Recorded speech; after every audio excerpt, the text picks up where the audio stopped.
didn't scream when I saw them. I didn't cry. I just stood there, barefoot on the cold clay floor, staring at my husband, the man I had cooked for, prayed with, shared my body with, kneeling before his own mother. Both of them naked, both of them chanting in a language I had never heard. It wasn't sex, it wasn't love, it was something older, darker, and far more dangerous.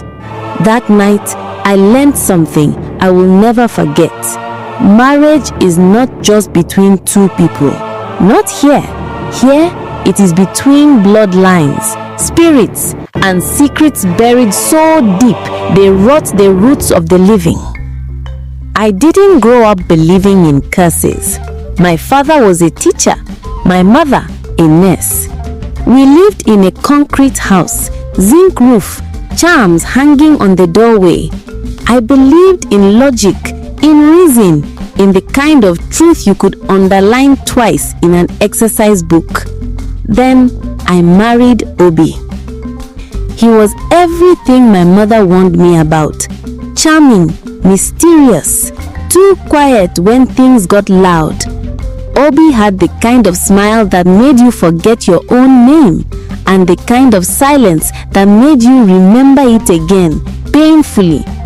We met at a wedding in Enugu. He was the groom's cousin. I was the girl who danced too hard and laughed too loud. He liked that about me, or so I thought. 6 months later, we were married.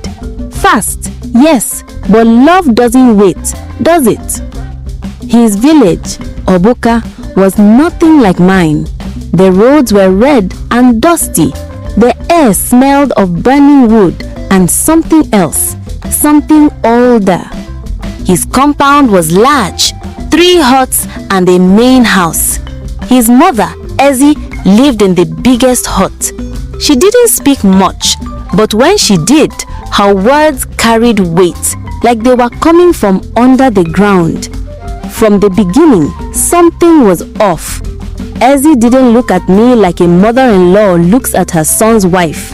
She looked at me like a rival. She never called me Muyem, wife. She called me Mwa, child, and not in a loving way, in a way that meant you don't belong here. But I tried. God knows I tried.